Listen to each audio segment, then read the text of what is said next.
야, 오늘은 맥주 감사 주일입니다. 모쪼록 합력하여 선을 이루시는 하나님의 은혜를 바라며 2023년을 시작해서 상반기를 또 보내고 하반기를 시작하는 첫 주일 아침이기도 합니다.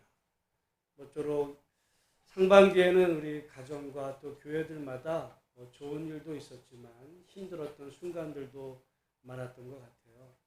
모쪼록 위로하시는 하나님과 함께 남은 2023년도 여러분 가정에 또 교회 안에 하나님의 은혜와 축복이 늘 함께 하시기를 주의 이름으로 축복합니다. 전에도 제가 이 맥추절에 대해서 저는 정말 어떻게 보면 지금 생각해 보면 이 맥추절에 대해서 제가 조금 회의적인 생각을 가졌던 그런 순간들도 있었다는 얘기를 말씀을 드렸었습니다. 왜냐하면 구약의 중요한 세 절기는 유월절과 맥추절과 초막절. 그런데 지금 유월절을 교회가 지켜요? 안 지켜요. 초막절을 교회가 지켜요? 안 지켜요. 얼마 전에 저한테 어떤 이단에서 책자가 하나 왔어요. 그래서 가끔 와요. 우리나라 이단이 왜 이렇게 많은지. 그래서 벌레 도대체 뭐라고 그러나 여러분에게는 아마 안 갈 거예요. 근데 보니까 초막절을 지키라. 또 여기는 또 무슨 초막절 얘기야. 이렇게 보니까 박태선하고 연결된 그 신앙촌 관계된 자기 이야기 써서 그냥 제가 자료로만 이제 갖고는 있는데 여기 초막절을 또 이렇게 얘기하더라고. 근데 여러분 하나님의 교회라는 데는 또 유월절을 지키냐고 또 물어요.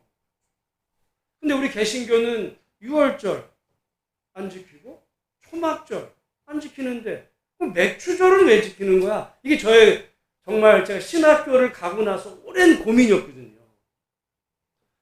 근데 가만히 해석을 해보면 유월절대로가 아니라 유월절이 대략 우리는 언제쯤이냐면 고난주간입니다. 그래서 고난주간 부활절. 그래서 유월절 그대로가 아니지만 우리 예수님의 그 사역으로 해서 이해하고 그 다음에 초막절은 대략 추수감사절로 지켜요. 근데 문제는 이 맥추절은 그러면은 구약으로 말하면은 이제 맥추절에는 의미가 그 용어가 여러 가지가 있어요. 맥추절이라고 그러기도 하고 칠칠절이라고 그러기도 하고 오순절이라고도 그래요. 77이 49, 7일이 7주 지난 다음에 지킨다 그래서 77절, 오순절, 맥추절인데 그러면은 오순절 성령 강림주의를 지키지 왜 한국교회가 맥추감사주의를 지키냐. 이게 저의 숙제였고 질문거리였어요. 그러다가 제가 이제 정말 지금은 어떻게 보면 제일 저에게 은혜로운 절기가 이 맥추절이 됐어요.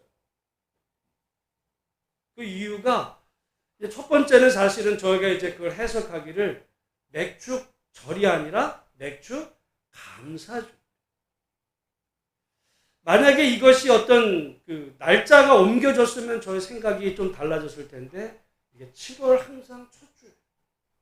7월 첫 주는 그러니까 지난 6개월 동안 그 상반기를 보내고 하반기를 시작하는 첫 주일 하나님 앞에 감사하자는 의미를 저는 여기에 넣게 됐습니다. 그리고 단지 그것만이 아니라 제가 레위기 23장 22절이 맥추절의 본문이라는 사실을 알고 나서는 이 본문을 잘 이해하는 길이 어떻게 보면 성경 전체 하나님이 어떤 분이신지를 이해하는 굉장히 중요한 말씀이라 저에게는 이 맥추절이 굉장히 소중한 절기가 됐습니다. 아마 저는 제가 강단에서 설교를 끝내는 날까지 맥추감사절에는 항상 레위기 23장 이 22절의 말씀을 전할 거예요. 그만큼 저에게는 의미 있는 이 말씀인데 여러분 구약의 그 3대 절기에는 크게 이제 그 곡식의 추수와 관계가 됩니다. 농경사회 속에서 그 곡식 추수와 연관이 돼요. 그리고 영적인 의미가 두 가지가 다 있어요. 유월절도 마찬가지입니다. 유월절도. 그래서 유월절 같은 경우 이스라엘 백성을 하나님께서 애굽에서 구원해 내신 구원의 감사. 그 다음에 초막절은 무엇에 대한 감사냐면 그 광야 40년을 하나님께서 정말 불기둥과 구름기둥으로 지켜주신 하나님의 은혜의 감사. 그렇잖아요. 여러분, 광야에서 먹을 것 없을 때 광야에서 죽을 수도 있었는데 불순종하다 죽은 사람은 있어도 먹을 것이 없어 죽은 사람은 없어요. 그래서 지금도 유대인들은 제가 이걸 현장에서 봤거든요.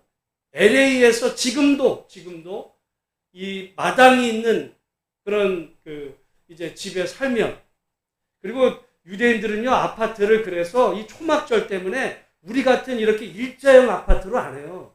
유대인들의 아파트는 이렇게 비스듬하게 짓습니다. 말하자면 베란다를 두는 거예요. 그 베란다를 초막절 기간에 베란다에다가 초막을 줘요. 우리 초막 그러면은 텐트가 아니에요. 유대인들은 나무가지로 얼기설기 이렇게 엮어가지고 그 안에 들어가면 밤하늘에 별이 보일 정도로. 그래서 그 초막절 기간 안에 자녀들과 함께 이제 모세 이야기를 하는 거예요.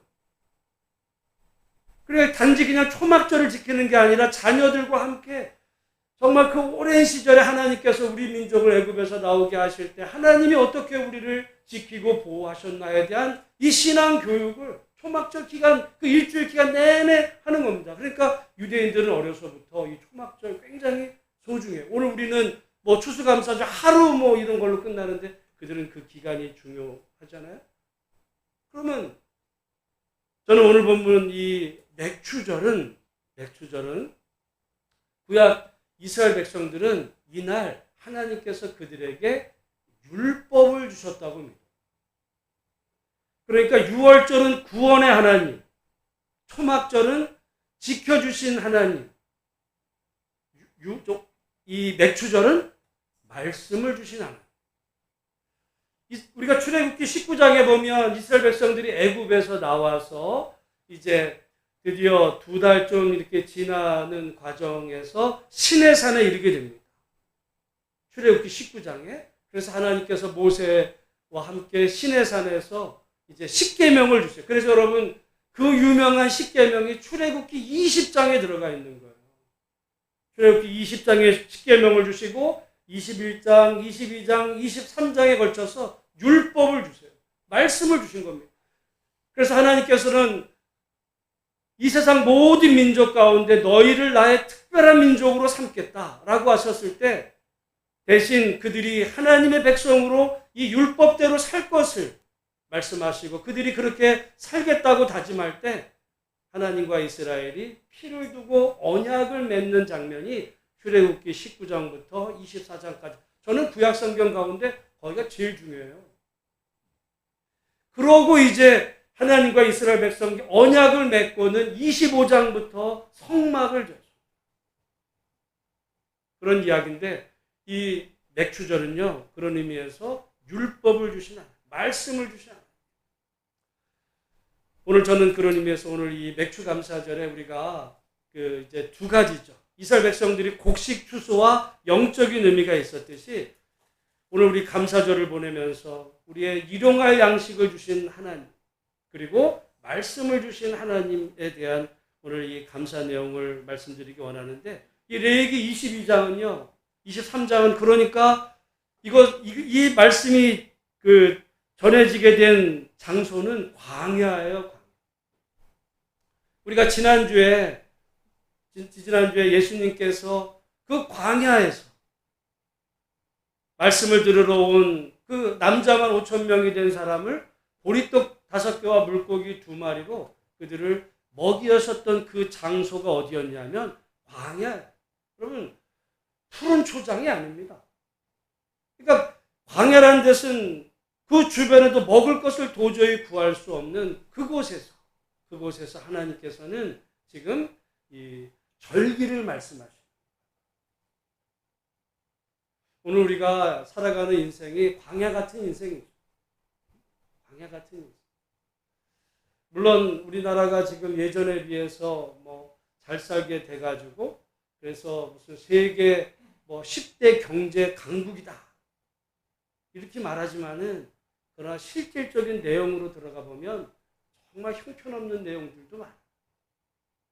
전 세계 자살률 1위, 노인 빈곤율 1위, 그리고 빈부격차 제일 심하고 뭐 이런 그래서 어떤 1인당 국민소득으로 가보면 우리나라가 실제로 전 세계에서 한 30위권이에요, 사실.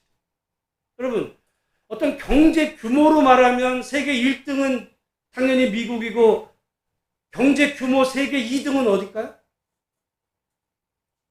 중국이야. 여러분, 중국은 세계 경제 규모로는 2등이지만 중국이 세계에서 두 번째로 잘 살아요? 아니거든요. 우리나라 경제 규모가 10위라서 우리나라 사람들이 전 세계에서 10위권으로 사는 게 아니에요. 대략 우리가 한 30위권에 우리가 이렇게 위치하고 있는데 그나마도 정말 우리 삶 속에서 경제적인 어려움과 많은 어떤 어려움들이 있습니다. 여러분, 하나님께서는 이스라엘 백성들이 그 광야에서 말씀을 주셨어요. 가나안 땅에 들어가서 말씀을 주신 게 아니에요. 광야에서. 먹을 양식이 없는 그 상황 속에서 하나님은 말씀을 주셨을 뿐만 아니라 그 광야 40년을 우리 하나님께서 그들을 먹이신 하나님. 풍족하진 않았지만 그러나 그들이 굶주리지 않게 말씀 중심으로 살아갈 수 있도록 그들을 책임지시고 인도하신 하나님, 이 원리는 오늘 우리에게도 동일하다고 봅니다. 여러분, 사람이 떡으로만 살 수도 없지만은 떡 없이도 살 수 없는 게 인간이에요. 오늘 우리가 사흘을 굶을 수는 있어요. 냉장고에 뭐가 잔뜩 쌓여 있을 때는 사흘을 굶지만 내가 쌀을 살 돈이 없어서 당장 오늘 밤 굶어야 된다고 하면 아마 대부분 오늘 밤에 남의 담장을 넘을 게 인간이기도 합니다. 우리가 한때는 대한민국 사람은 사재기를 절대 안 한다라고도 했지만은 이번에 소금 문제 딱 생기니까 사재기 하잖아요. 여러분, 뭔가 내가 지금 안 사도 있다고 생각하면은 급하지 않을 수 있지만 떨어진다 생각하면 급해지는 게 인간이에요. 당장 전쟁이 날 거다 생각하면요 아마 슈퍼에 라면 다 떨어지고 동나고 말 거예요. 우리가 먹을 게 있으니까 뭐 조금 내가 오늘 밤에 뭐 굶어도 되겠지라고 하지만 당장 먹을 끼니 없으면 남의 담벼락 넘는 게 인간의 심정이란 말이에요. 이스라엘 백성들 먹을 게 없었어. 만나 떨어지고 나면 그 다음날 만나가 내리지 않으면 굶어 죽는 거예요. 그런 속에서 하나님께서 지금 이 절기를 명하시고 하나님 앞에 예배를 명하셨다는 사실을 생각하면 여러분, 우리 주님께서 우리에게 기도를 가르치실 때도 일용할 양식을 구하라고 그랬어요. 일용할 양식이라는 말은 데일리 브레드입니다. 매일같이 먹어.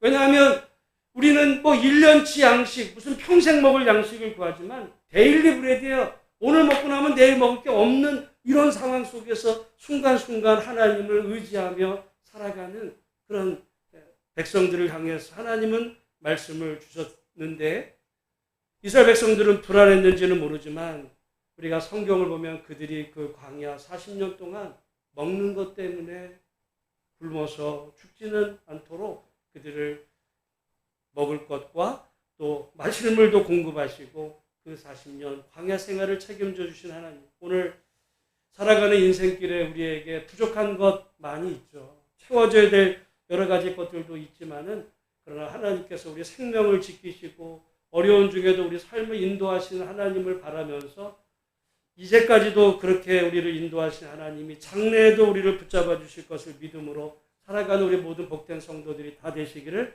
주님의 이름으로 축복합니다. 여러분, 우리 몸도 마찬가지인 것 같아요. 여러분 가운데 아마 무릎도 아프신 분이 계시고 또 허리도 아프신 분이 계시고 어떤 분은 어깨도 아프신 분이 계세요. 어떤 게 제일 아플까요? 아프면. 에? 어떻게 다 아픈 줄 알아요? 저는 3군데를 다 수술해봤어요. 무릎도 수술했고요. 허리도 수술해봤고 제 어깨도 수술해봤어요. 여러분, 제가 정말 미국에서 무릎을 다쳤어요. 어느 날 책상에 앉았다가 다리를 쭉 뻗으니까 갑자기 뚝 소리가 나는 거예요. 너무 아파가지고. 병원을 갔더니 이제 찍어봐야 된대. 여러분, 병원 가서 찍으면 한 얼마 들까요? 얼마 안 들어. 미국 가서 찍어보자는 말을 하는데 얼마 드는지 아세요? 수백만 원을 내라는 거야.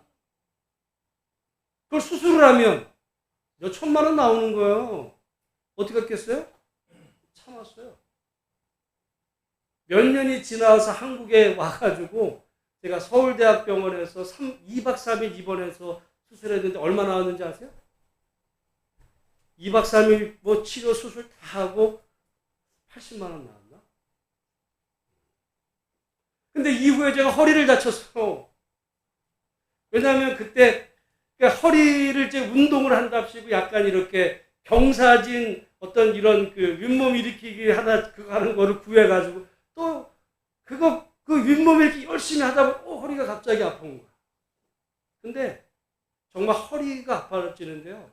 허리에서 불이 나더라. 이 불이 나는데 정말 뭐 걸을 수가 없어서 이제 어디 보면은 이렇게 약간 허리 주사를 놓는 데 있어서 거기를 가서 제가 분당 서울대병원까지 이제 딴 데 맞다가 거기까지 갔더니 이 주사를 맞아서 아프면 괜찮은 거고 안 아프면 수술을 해야 됩니다. 딱 맞았는데 병원 나오자마자 다시 아파가지고요. 바로 가서 그때 수술했을 때 의사 그러더라고요. 디스크가 애기 튀어나와가지고 신경하고 붙었는데 좀 늦었으면 하반신 마비 왔다. 정말 저는 이게 타는 줄 알았어요. 그래서 여러분 제가 이상하게 설교할 때마다 허리가 아파요. 이 자세가 꾸부정해서 그런지 허리 아파요. 아픈 사람. 여러분 허리 안 아프신 분들 야 허리가 뭐가 이렇게 아플 허리 아파 얼마나 아픈데. 근데 여러분 어깨는 안 아플 줄 알죠? 제가 그때 그 무렵에 턱걸이를 한다고 저 교회에서 그 화장실 들어가는 그 문턱에다가 이 철봉 이 하는 거를 매달아가지고 턱걸이를 했어요. 턱걸이 하니까 이게 되더라고요. 해가지고 하다 보니까 어깨는요 이렇게 뼈가 이렇게 자라요. 뼈가 태어나서 그대로 있는 게 아니라 약간 불순물 같은 게 이렇게 껴가지고 이게 턱걸이 하다 보니까 이 근육을 끊기 시작을 하는 거예요.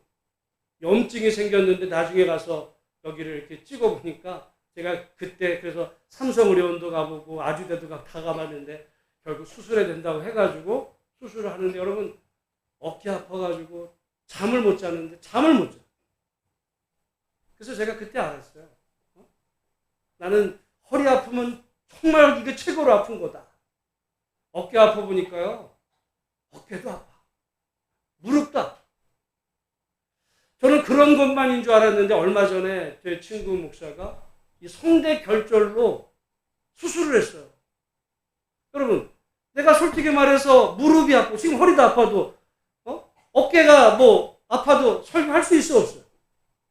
내가 설교할 수 있어. 근데 내가 성대 결절로 수술하면 어떻게 돼요? 여러분 결국 목사는 목으로 먹고 사는 거야. 여러분 난 그 순간에 내가 이 목소리가 나온다는 게 얼마나 여러분 감사한지. 오늘 차 안에서도 그 얘기가 아까 있었는데요. 제가 아는 어떤 교회 장로님.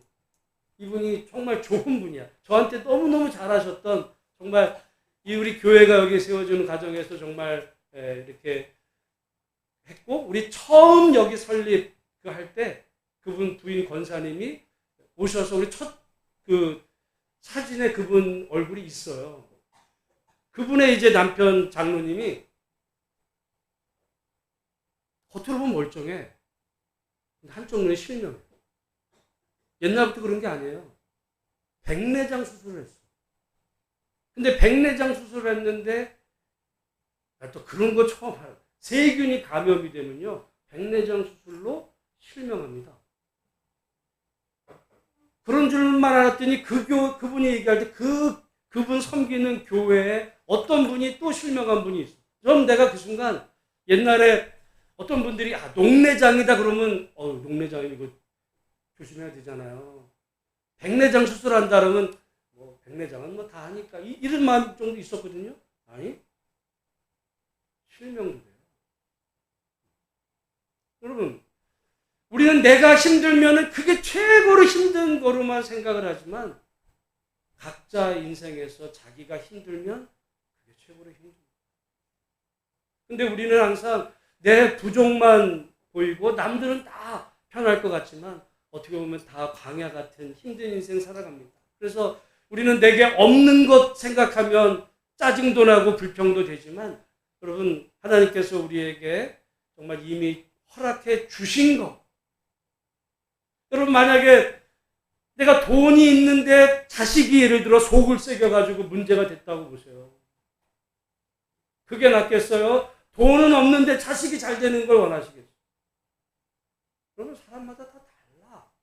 물론 이것도 내가 모든 게 다 다 잘 되면은 이루 말할 수 없이 좋겠지만 그런 사람은 세상에 없어요. 그런 사람은 세상에 없어요. 여러분 그런 의미에서 우리 상반기를 보내고 또 하반기를 시작하는 오늘 우리들의 인생에 없는 걸로 부족한 걸로 치면은 우리에게 많은 것도 있지만 그 하나님께서 이스라엘 백성들을 광야에서 정말 일용할 양식이 떨어지지 않도록 먹이시고 결국은 불순종하다 죽은 사람은 있어도 굶어 죽은 사람은 없을 만큼 양식으로 채워주신 하나님께 감사하면서 이번 하반기와 우리 남은 인생을 믿음으로 살아지는 우리 복된 성도들이 다 되시기를 주님의 이름으로 축복합니다. 저는 그 말씀만이 아니라 이 맥추절에는 말씀을 주신 하나님께 감사하는데 저는 오늘 이 레위기 23장 22절 이 말씀이 어떻게 보면 율법 전체를 이해하는 정말 핵심적인 말씀이다.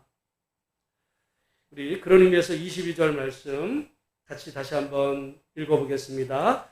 너희 땅에 곡물을 벨 때에 밭 모퉁이까지 다 베지 말며 떨어진 것을 줍지 말고 그것을 가난한 자와 거류민을 위하여 남겨두라. 나는 너희의 하나님 여호와이니라. 아멘. 여러분 그 3대 절기는 모두 이 곡식 수확과 관계가 있는 중에 지금 수확을 하는 거예요. 수확.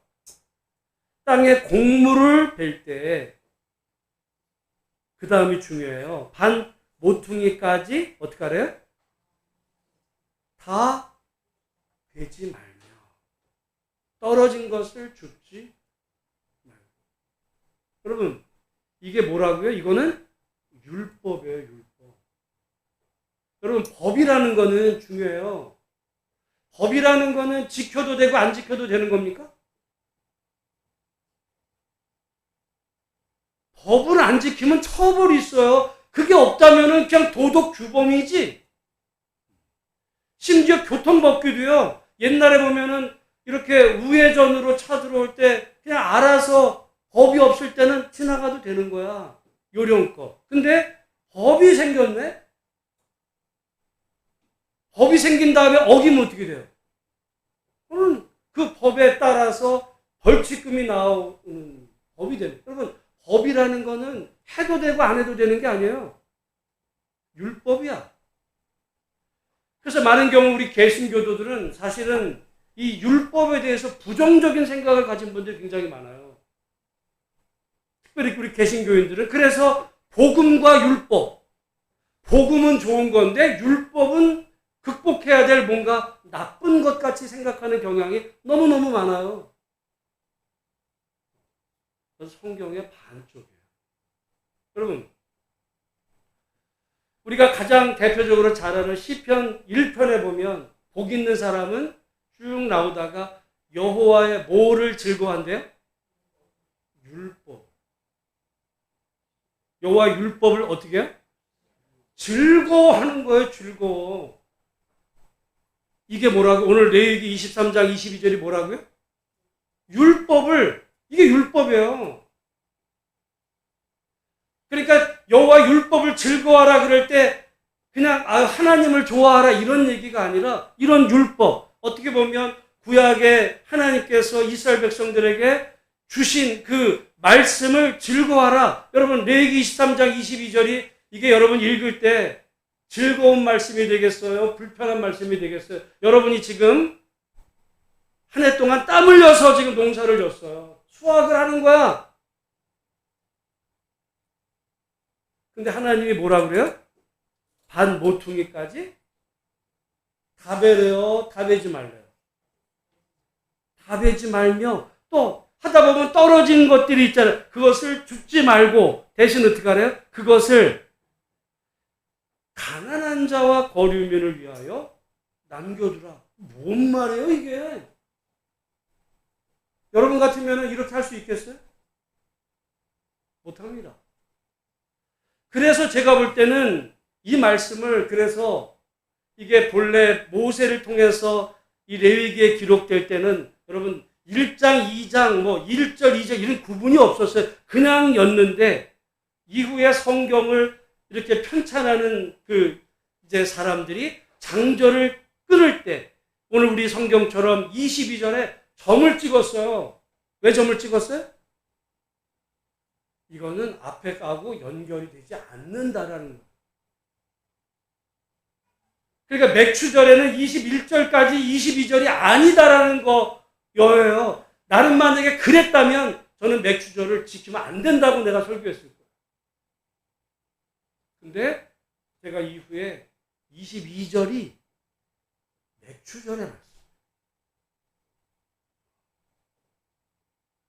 제가 사실은 이렇게 신학교를 가서 목사가 되어오는 과정에 정말 제가 제일 처음으로 성경을 이렇게 뻥 뚫린다라는 경험을 언제 했냐면, 제가 그때 논문을 쓰면서 이 성막, 성전, 그래서 창세기서부터 이 성막에 대한 이야기, 솔로몬 성전, 그리고 신약의 예수님 교회, 요한계시록까지를 그때 연구하면서 성경이라는 게 이렇게 뚫리는구나.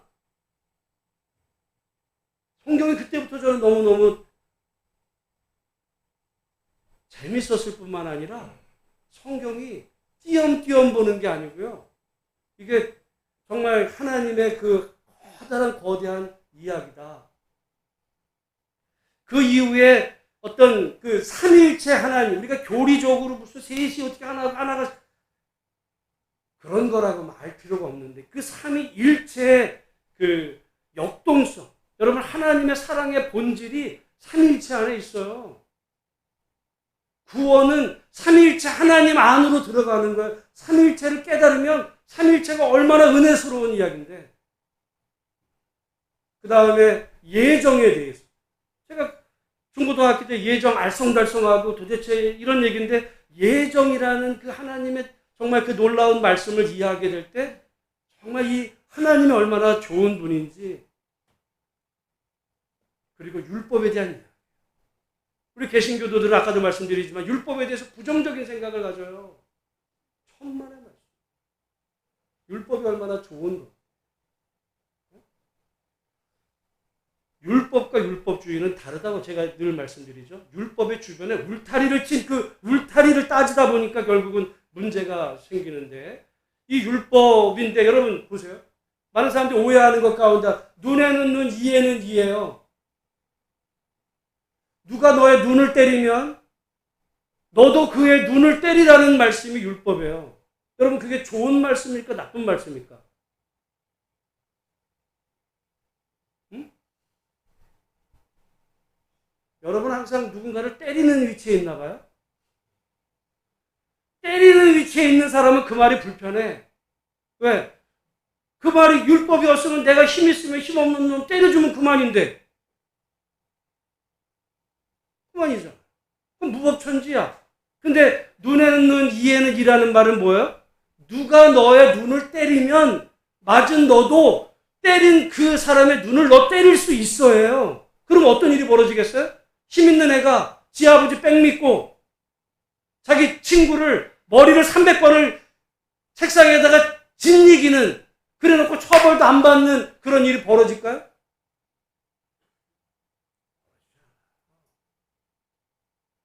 왜?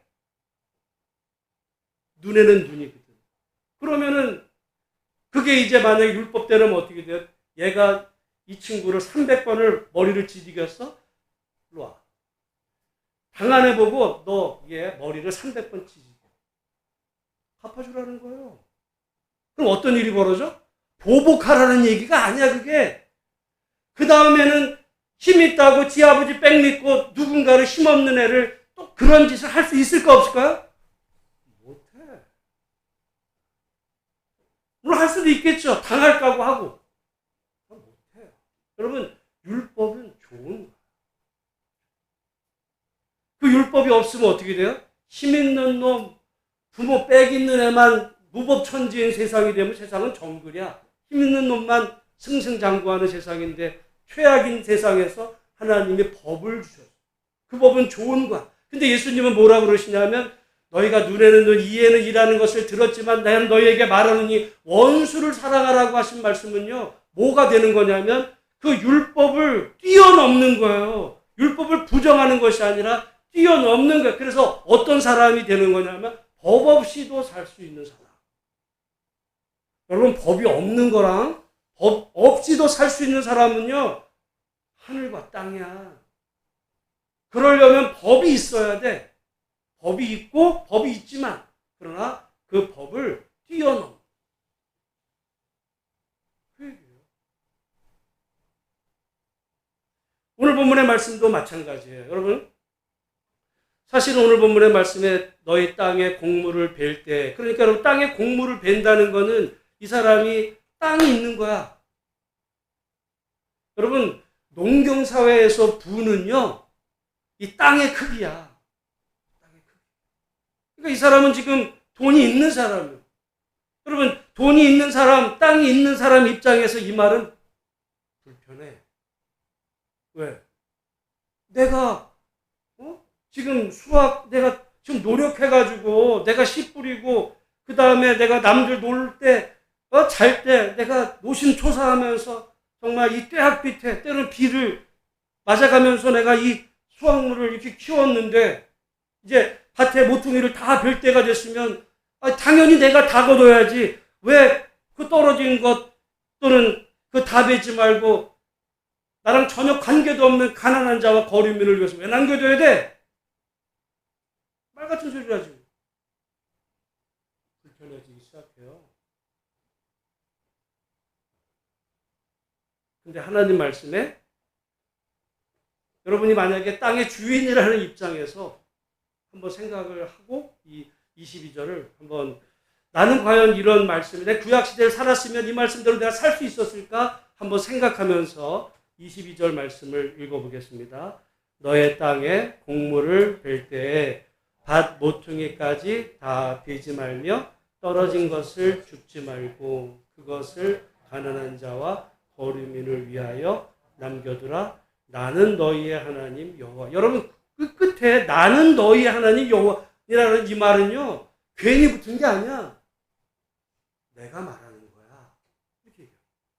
내가 말하는 거야. 왕인 내가 너한테 말하는 거야. 여러분 같으면 이 말씀을 실천할 수 있겠어요? 그래서 어떤 경우는 구약의 이스라엘 백성들이 실제로 하나님 말씀대로 안 살았을 거다. 이렇게 생각하는 사람도 많아요. 왜냐하면 여러분 이 절기 가운데 하나가 이제 안식일도 있지만 안식년도 있어요.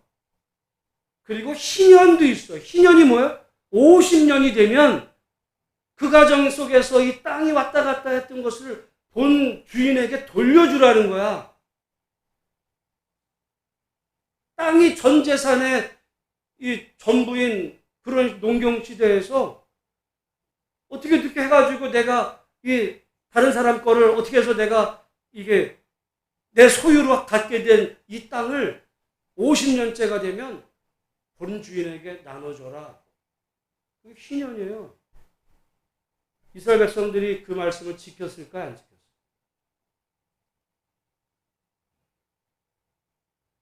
그래서 우리 같으면 못 지켰지 어떻게 그걸 지켜? 어? 여러분 근데 오늘 본문 희년에 대한 이야기는 논쟁이 많은데 레위기 23장 22절 말씀은 지켰어요. 그 증거가 어디 있냐면 그게 룻기야. 그래서 여러분 유대인들에게는 이 절기마다 읽는 성경이 있어요. 맥추절에는 유대인들은 이 말 룻기를 읽어요. 그걸 오축이라고 그러는데 룻기를 나는 예전에 사실은 룻기가 왜 맥추절이 이해가 안 갔어요. 처음에는.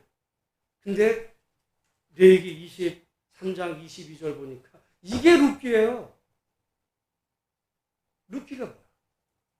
베들레헴 땅에 흉년이 와서 거기 살고 있던 엘리멜렉 나오미 가정이 모압 땅에 갔다가 간지 10년 만에 남편 죽고 아들들 죽고 결국 며느리 룻과 함께 이제 살 길이 막막했는데 고향 땅 베들레헴에 흉년이 들었다는 소식을 듣고 베들레헴에 와요. 근데 어떤 일이 벌어져요? 거기는 먹을 게 없어. 오늘날처럼 여러분 어디 무슨 마트에 취직하면 되는 게 아니에요. 농경 사회에서는 농사 이 밭이 논이 없으면 밭이 없으면 허구지책이 안 돼. 그러니까 그들은 왔지만 굶어 죽을 수밖에 없었는데 그 베들레헴 땅에 하나님의 이 말씀을 지키는 사람이 있었다. 누구야? 보아스. 있었어요. 근데 한번 보세요. 한 끼를 먹인 게 아니에요. 추수가 끝날 때까지 먹었어. 몇 끼를 먹은 거예요? 그럼 도대체 밭에 모퉁이를 얼마큼 남겨둬야 그만큼 먹겠어요? 그리고 두 사람만이 아니야. 누구라도 와서 먹을 수 있을 만큼. 여러분 오늘 본문의 이 말씀에 밭에 모퉁이를 남겨두지 마. 다 베지 말며 떨어진 것을 줍지 말고 기준이 없어. 기준. 어떻게 보면 자기의 믿음의 분량만큼 나눠준 거죠. 여러분 우리가 신약에 가보면 이제 이 맥추절이 오순절이라고 그랬어요. 사도행전 2장에는 오순절 사건이 나요. 다락방에서 기도하던 120명의 제자들에게 성령이 임하자 그들에게 이제 정말 이 방언이 터지기 시작을 하면서 복음을 전하니까 이제 사람들이 예수님을 믿고 돌아오는 놀라운 구원 사건이 벌어져요. 나는 옛날에 거기까지만인 줄 알았어요. 근데 가만히 보면 오순절은 이 말이에요, 이 말. 밭에 모퉁이까지 다 베지 않는 이 말은 도대체 어떻게 됐을까라고 보니까 여러분 사도행전 2장 뒷부분에 가보면 이상한 말씀이 나와요, 거기에.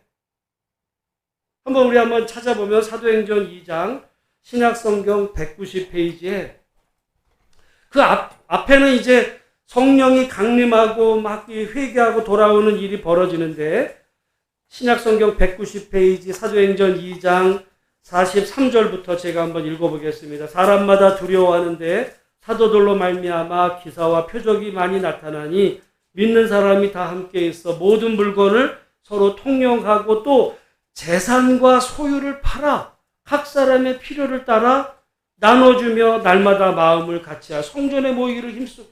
저는 솔직히 고백할 때 이 말이 옛날에 무슨 말인지를 몰랐어요. 그래서 어떤 사람들은 보면 이건 초기 공산사회다 이렇게 주장하는 사람들도 많았어요. 근데 그 얘기가 아니야. 여기 지금 아까도 말씀드렸지만 사도행전 2장은 오순절날 벌어진 일이에요. 오순절이 무슨 날이라고요? 맥추절이야. 맥추절의 가장 중요한 말씀은 레위기 23장 22절 밭에 모퉁이를 다 베지 말고 떨어진 것을 다 줍지 말고 가난한 자와 거류미를 위해서 남겨두라.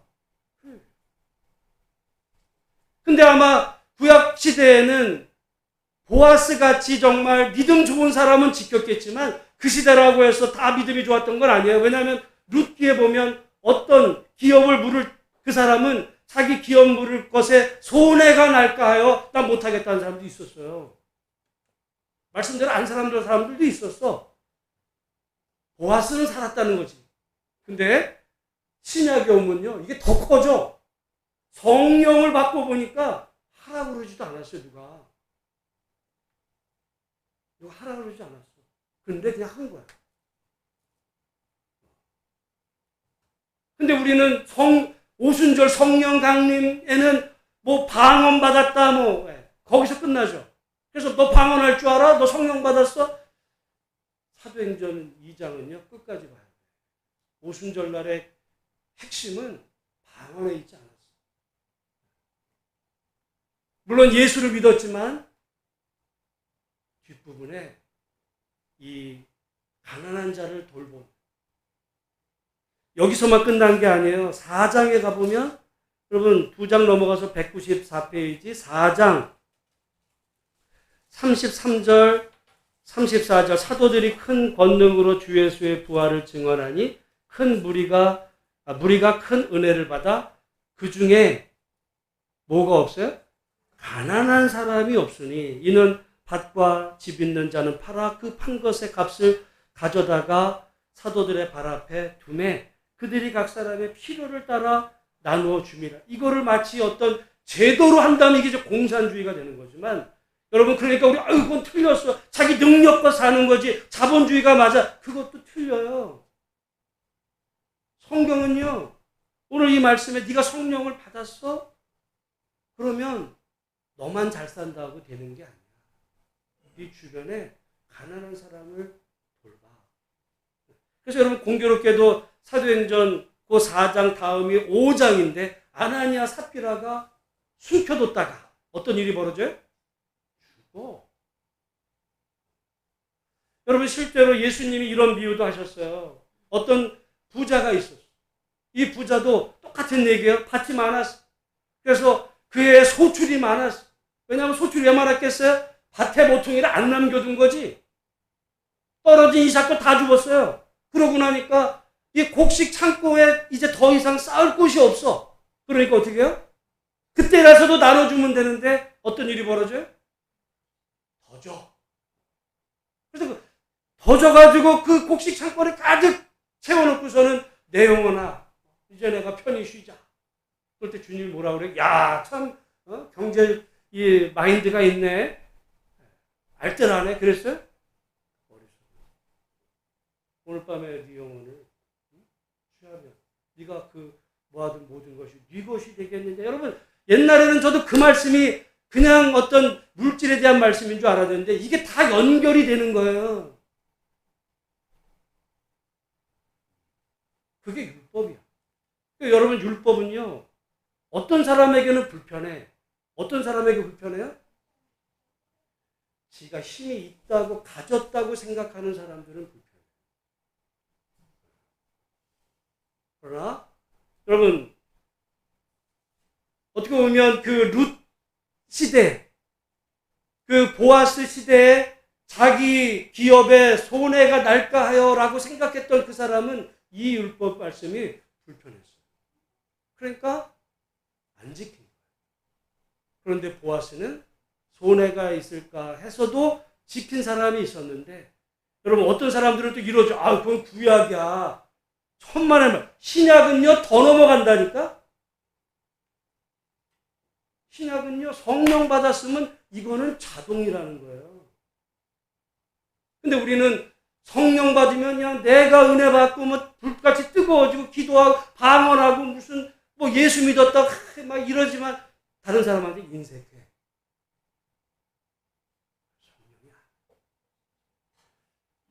사실은 우리가 읽지 않았지만 레위기 23장 이 맥주절 본문에 보면 이 둘에 대한 이야기가 나와요. 근데 여러분 공교롭게도 모세가 시내산에서 율법을 받을 때 돌판이 몇 개였어요? 2돌판. 근데 그 2돌판을 많은 경우는 하나는 하나님과 관계된 계명, 하나는 사람과 관계된 계명. 어느 날 율법사가 와서 율법에서 어떤 게 가장 크냐고 물을 때 예수님이 뭐라고 그러시죠? 첫째는 주 너의 하나님을 내가 정말 목숨같이 사랑하라. 끝나지 않았어요. 둘째도 그와 같으니 내 이웃을 내 몸과 같이 사랑하라.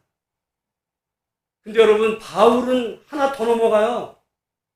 바울은 뭐라 그랬냐면 갈라디아서 말씀해 보면 온 율법은 내 이웃 사랑하기를 내 자신같이 하라 하신 한 말씀에서 다 이뤘다 이거예요. 무슨 말씀이냐면 하나님 사랑, 이웃 사랑하지 않으면 그 하나님 사랑 가짜, 이 얘기를 합니다. 근데 오늘 우리는 그 하나님 사랑에 대한 것만 반쪽을 이웃 사랑은 하는데, 여러분 한번 물어볼게요. 그러면 유대인들은 지금 정말 이웃을 사랑할까? 제가 유대인에 대해서 관심을 가지고 공부를 하고 있는 중에 얼마 전에 제가 최근에 알았던 내용이에요. 여러분, 만약에 누군가가 사업을 차린다 그러면 여러분 돈 빌려줘요? 네? 우리는 절대 안 빌려줘. 돈도 없지만. 보증은 부모 형제 간에도 지는 거 아니야. 우린 이런 생각을 해요. 유대인들은. 유대인도 그러겠지. 그랬으면 제가 왜 놀랬겠어요? 난 깜짝 놀랐어요. 여러분, 유대인들은요, 물론 신뢰관계가 형성이 돼야 돼요. 신뢰가 형성이 되면 그 사람에게 사업 자금을 빌려줘요. 빌려는 줄 수 있지. 대신은 뭐를 받아? 여러분, 이자 받을 거잖아요. 이자를 안 받아. 성경에는요, 동족 간에는 이자를 받지 말래. 그냥 빌려주는 거야. 근데 했는데 이 사람이 망했어요. 그럼 어떻게 될까? 내 돈 띄었네? 그럼 그 다음부터 이제 좋았던 관계가 원수가 되죠. 돈 갚으라고. 유대인도 그럴까? 또 빌려줘. 3번까지 빌려줘. 왜냐하면 그 사람들은 뭐라 그러냐면 사람이 뭔가를 시작을 할 때 한 번에 성공하기가 어렵다. 실패해. 2번째 실패할 수 있어. 근데 3번째는 성공할 수가 있어. 3번째까지 빌려주는 거예요. 이자가 얼마라고? 없어요. 나는 솔직히 그 얘기를 들을 때 어떻게 유대인들이 그럴 수 있었을까라고 생각했는데 오늘 본문의 말씀을 보면 그 얘기예요. 그 사람들은 성령 받아서, 우리는 성령 그러는데 유대인들은 그렇게 저렇게 성령 얘기 안 해요. 근데도 우리는 성령이라고 그러면서 인색한데 유대인들은 빌려줘. 그러니까 어떻게 돼요? 유대인들은 다 잘 돼. 그래서 유대인들은요, 그렇게 해서 그 사람이 성공을 했어. 그러면 자기가 은혜가 입었잖아. 그러면은 어렵다는 사람에게 자기도 그렇게 하는 거야. 그러니까 유대인들은 다 잘 돼. 근데 오늘 우리 기독교인들은 유대인들은 예수님도 안 믿고 뭐 성령도 이래놓고서는 정작 하나님의 말씀에 오히려 우리 한국 사람들은 미국에 제일 많은 기독교 국가 백성들이 한국 사람들인데 한국 사람들은요 예수님 믿고 똑같은 옆집에다가 가게 차리는 게 아니에요. 어떻게 하면 내 집으로 손님 뺏어올까? 그리고 교회에서는 성령을 입고. 저는 그래서 우리가 그게 과연 하나님이 기뻐하실까? 그렇죠. 오늘 이 맥주 감사절에 그러니까 유대인들은요 내가 볼 때 모르겠어요. 이 말씀의 근거에서 하는지는 몰라도 그들의 그 경제활동법에 그래서 세계에서 최고 부자들이 다 유대인에게 있고 제일 기부를 많이 하는 게 유대인이에요. 기부. 우리는 절대 무슨 기부를 해. 인생. 근데 성경에 보면 오늘날도 유대인들의 그 모습을 보면 이 사람들이 성경을 알았구나. 알았더니 룻기를 이해한 거야. 그게 뭔 말인지. 그래서 여러분 보면 그 보아스가 결국 룻을 나오미를 도왔을 때 수지 맞아요. 누구의 조상이 돼? 예수님과 다윗의 조상이 돼. 그 사람들은 아는 거야. 근데 오늘 우리는 몰라. 나만 되면 돼. 여러분 제가 그래서 이 맥추절의 이 레위기 23장 22절 말씀이 정말 율법의 핵심이다. 그러니까 율법은요 좋은 거야. 누구에게? 어려운 사람. 부자들에게는 불편할 수가 있어.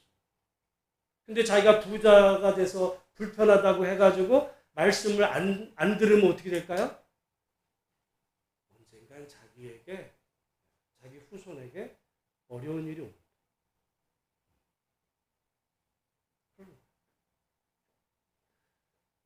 그게 누구냐면 아나니아 삽비라야.